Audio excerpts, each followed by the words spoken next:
kita ng Blacklist International na first pick para sa game number 1.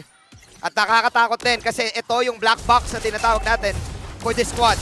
Oo, sinabi rin natin yung black box ngayon ay parang nag-think outside the box na ang Blacklist International for AP Bren. Ganon din ang kailangan nilang gawin considering na gusto na dito na mabilis na plays. So, meron mga naka-wilderness dito na emblem and even for Blacklist International. So, ito yung mga moments kung saan game 1 pa lang doon sa pwedeng game 7. Expect natin na para magkakapaan lang muna kung paano muna yung initial rotation para dito sa dalawang koponan. Tsaka ramdam na ramdam talaga natin no, na pinag-isipan yung draft in the 12 hours na nag-abang tayo for this grand finals ay handang-handa ang dalawang koponan natin. Nakakatuwang isipin na sila ang magiging world title defense for the upcoming M5 World Champions. Sa ngayon, tahimik pa rin ang ating laro. Naghahanap ng pwesto dito si Sensui. Yeah, it looks like AP Bren really is still doing the Haka Sensui.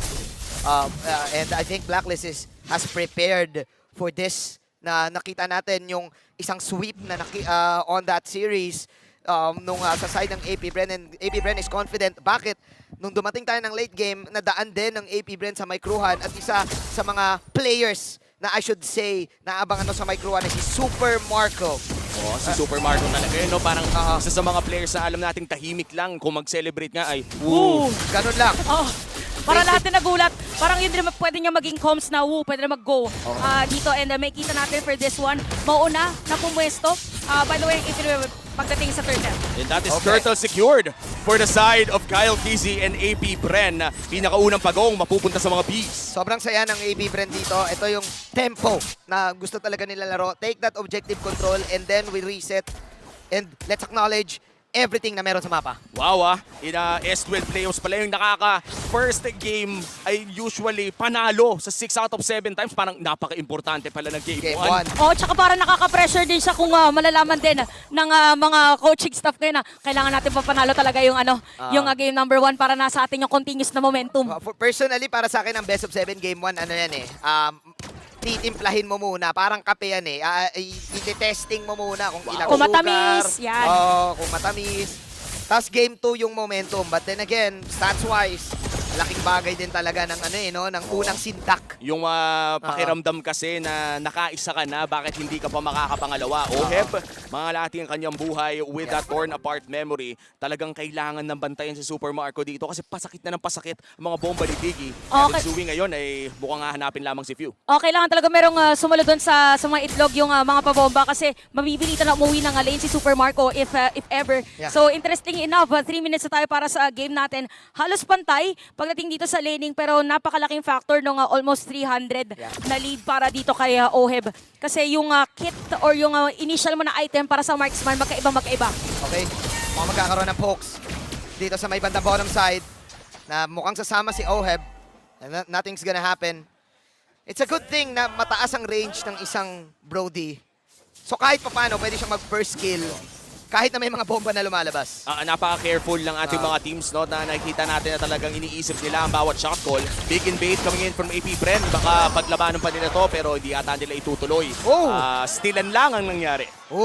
Naramdaman na din ng Blacklist pero hindi nila na-assume na talagang matatimingan dito yung Retribution.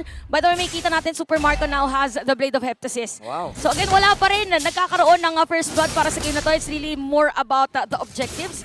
So for this one, mauuna ulit na pumwesto ang AP Bren. Pero down ang Retribution ng dalawang junglers. Pero ibibigay ata ng Blacklist International another turtle for the Bees. Second turtle of the game para sa AP Bren. Sinasabi natin kanina for Blacklist International pagdating sa mga objectives, pag hindi sila mag-go, kukuha sila taagaw sa ibang lane. So nakita natin na 3 players ang nandun sa may bottom lane. Nakakuha ng outer third energy shield.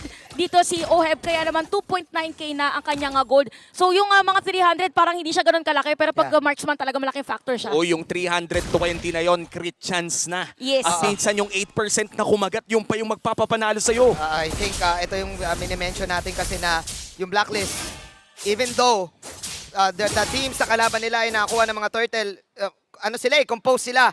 Kaya ganito lang din yung kalamangan hindi ganun kataas. But let's see, can Bren utilize this? Alright, susubok, si Kyle pumasok. Pero nako, napakagandang time journey coming up from Renny J. Ang itlog ay iniligtas halos lahat. Pero hindi pala. Dahil may first blood to my life still meron si Kyle PZ. Pasok si Pew with the Ghost Burster's Flicker. Wala na magiging casualty. That's a jungler for a jungler. Napakagandang Netherrealm mula kay Few. Oo, nagka-counter actually nga dalawang Netherrealm natin. So, ang magiging factor dito is kung sino yung may mas late na Netherrealm na magagamit doon sa my teamfight. Kasi more on burst dito for AP Brent. Oy, wait lang. Silipan Edward. Final slash. Oh no! Sisetapan daw si Edward pero chill lang daw. As Edward, he knows his capability to escape. Pero ngayon may kita natin yung sinasabi nating layering of skills. At nakaisa Aha. si Super Marco. Itlog ang almusal ni Super Marco dito sa bottom side. And for that, gold day na po natin sabihin at Super Marco yung naging edge kanina ni Oheb sa kanya ay unti-unti niya rin na mahabol dahil meron pa siyang assist at that bottom lane. So 500 ang kanyang, ang lamang dito ni Oheb, meron siyang haastos. So, sinasabing crit chance, dalawa na. So that is 8% crit chance. Tapos nag-build na rin ng boots si Kuya Oheb dito. Ang laking bagay talaga niyan. And for the Iritel, yung power spike niya around the mid-game mark of the game ay talagang napakalaki. Kapag natamaan ka ng heavy crossbow na may passive path, nag-crit yun, kalahati ng buhay mo ay wala na. Pero 2v1, Venus may batang itaas. Susubukan niyang i-proc yun dito sa bottom side, but I think this is just poke. As of Laptizi will just defend. Going back to what you guys are saying, yes, I think aware ang AP Bren with that type of situation na merong crit. That's why I think right now, if you are part of the Beast, you need to, it's go time. You utilize your mid-game, kahit pa paano may lamang ka, at kailangan nilang pumersa ngayon. Oh, yung para sa rin is from the Earth Shatter kaya bigla ang onward para dito kay Open if ever na meron makakasalubong as long as kasama niya rin si Few para yung haltak naman ng kanyang Shadow Stampede ay pwedeng gamitin. Tignan mo ang ginagawa ni Flaptizio. Sinasalo lahat ng mga bomba para sa kanyang mga kapatid. At yan talaga, kapag may kalabang kandiki, mas lalo na kung magaling ay usually meron kang isang taga-clean up duty. Kumbaga yung tagalinis ng bomba. Tagalinis ng mga bombs bunny, no? Para... Ikaw yung cleaner sa classroom. Cleaners. Yan talaga yan eh, ganun talaga eh. At nasa kamay pa ng walang iba kundi ni Renny J. Kaya ang daming Jabombits na lumalabas sa map. Cross map muna. Actually, yung ginagawa ng dalawa. So, para ipipilit din dito sa may bottom lane, same goes with the Blacklist International doon sa may top lane. At ibibigay na lang din ng mga XP laners. Hindi ata ibibigay yung dun sa kabila. Sa top. Magkakaroon ng slight advantage dito ang AP Bren. Pero mukhang magbabayad ng buhay si Flaptizi. Kailangan na rin niya ibigay to, men. Mukhang ibibigay niya nga. Binibilisan ata ni Super Marco. Flaptizi with the defense! Sabi natin kanina, parang magbibigayan yung dalawang kupunan natin. Pero ngayon talagang as much as possible, lahat ng mga lanes na pwede mo kapitan ay hindi mo ibibigay. So Flaptizi, meron na siya dito nga Thunderbelt for this game. So that is added slow. And para naman dito kay Edward, inuna niya yung Dominance Eye. So same pattern for our XP laners na sila yung mauuna or isa sa mga initiators for both teams. Sensui, meron pa namang Mortal Coil. Hindi siya madedelikado doon. Pero sa ngayon, mukhang Lord ay nandyan na rin. This is the first Lord of the game. May lamang sa pwesto ang Blacklist pero naghahanap ang AP Bren ng pwedeng i-engage. Napakalaking bagay ng counter final slash dito. I think maghihintayan ngayon sila ng time journey. And Blacklist International, what they're doing is just Oh no! in the top lane. Saktong-sakto yung torn apart memory and this is a good timing actually para dito sa AP Bren na pumunta at diretsuhin tong Lord. Pero side ng Blacklist, pwedeng dumiretso dahil merong Mortal Coil si Sensui para hindi siya crowd control if ever for this Lord's in. Oh my! Okay, Pilots na nilabas doon, but Renny J makakapag-counter. Pero ang ganda ng Netherrealm na meron si Mr. Few. Sabay eto na yung mga suplex na ginagawa ni na Ogwen. Tumakbo ngayon ang kumunan ng Blacklist International. Can AP Bren go for the Lord? Yes, they can. First Lord of the game, mapupunta sa kamay ng AP Bren. Perfect objective score para sa kanila. And with this Lord, pwede silang sumira dito ng Torres sa may middle lane. Pero nandito rin naman si Edward para dumepensa. Again, yung layering of skills ang nagiging edge ngayon ng AP Bren. Dahil the moment na nakita nila dito na nag-times journey, hinantay muna nila bago na gamitin dito yung iba pang mga skills at ibibigay na nga rin din yung middle lane. Magiging mas madali dito para silipin yung purple buff ni Sensui. Tignan mo naman yung damage dealt ni Super Marco. Yung power spike ng early game, Brody, na maagang nakapag-heptasis. Sure akong naramdaman mo na yun. Makati yan eh, gumuguhit.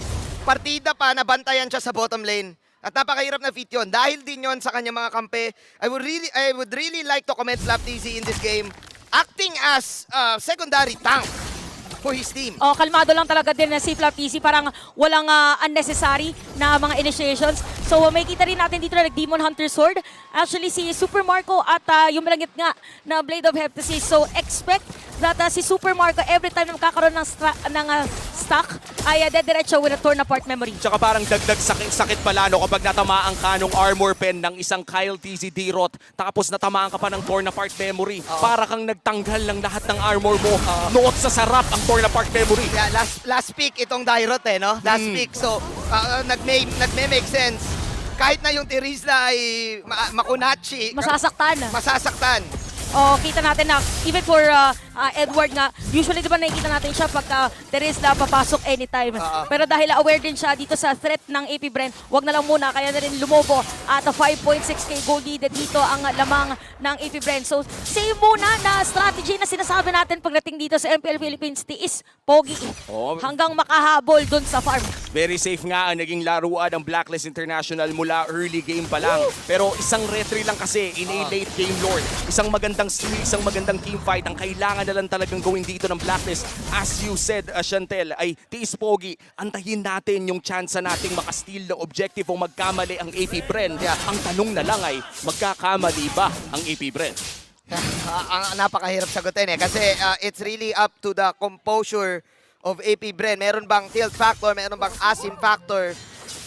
But I guess, given this game, all throughout 12 minutes, it's AP Bren in the lead. Keeping this game na sila lagi ang nagdidikta kung kailan ng laban. I should say, for Blacklist International, dito sila malakas. Pag umabot na ng 12 minutes at nagsama-sama. Oh, tsaka kung mapansin natin, yung ganitong movement din kasi, since meron kang vision with the bombs, para magiging mas madali dito yung area for them to farm. So, parang nung nagsasalita si Ranji kanina, iniisip ko kung paano nga ba ang way of error for AP Bren considering na ganito yung lamang. So pwedeng magkaroon ng force play. Medyo mahirap nga lang mag-long lane kay Edward kasi kailangan din siya sa teamfight kasi hindi hard tank si Rene J. Kailangan na din dito na focus. Okay, violent snatch na pagkulat nilabas doon. Torn apart memory nandito na din. Kyle TZ. Fake lang muna ang bawat kupunan na to. 15k on the Lord. Blacklist International, they will back off and they will disengage. Ibibigay nila itong Lord na libre sa AP Bren. Luminous Lord secured para sa AP Bren. Lahat ng objectives, lahat ng tore, tuloy-tuloy ang objective takes para sa AP Bren. Grabe din yung disiplina dito ng AP Bren kasi hindi din nila pinilit. So parang sinuwag lang nila dito yung mag-a-attempt from Blacklist International. At isang item na lang dito ang inaantay ni Super Marco para mabuo. Actually, kakabuo niya lang bago pa natin makompleto ang ating sentence. So meron rin si Halbert. So imagine, sabi natin, meron ka ng armor pen with this Diroth. Tapos magpatong-patong pa yung mga skills. Medyo mahirap for Blacklist na dumepensa. Ang ganda din ang wave control nila. That's one inhibitor turret down. Mid lane naman ata ang kanilang gusto. Babagsak na rin ang mid lane. Top lane ang huling punteriya para sa AP Bren. Pero mukhang teamfight ata ang kanilang hinahanap. They will try to go for the push. Pero kung ikaw ang AP Bren, siguro ang call mo okay na yon kasi nakuha mo yung mid, nakuha mo rin yung bottom side. Unang Lord pa lang ba? Pangalawa na, Pangalawa na pala. Luminous na yun eh. Lagi kasi sa AP Bren na pupunta eh. Pangalawang Lord na tapos 5 kills pa lang para sa game natin. Sabi pa naman din naman Jin kanina, gusto mo bakbakan agad. Wala. Pero ito, objective taking muna. Yun ay tuloy na bakbakan. Nag-dive journey na din. Pero mas maganda pa rin yung violent slash. Pero nagkalabasan na rin ng Nether Realm. Nandun pa rin Super Marco na pumapalat sa manang Kenny. At pumapalat ng mga kuryente. Medyo makati na. At masakit na ang Super Micro ni Super Marco. 5-2 is the score. Merong minion wave sa taas and this is a 3v4 scenario. Endable na ba ang call ng AP Bren dito to take game number 1? May inaantay silang wave sa mid at bot lane. They will try their best para i-end ngayon. Walang Nether Realm. Yun yung roar na ginawa ni Oheb. Isa lang ang minions. Wagon pa yon. Babanat na lang. Dito si Kyle at si Marco kay Rene J. Naging itlog na si Rene J. Trying his best. Pero mukhang hindi na ata. Kakayanin, hindi na nga. AP Bren owning game number 1.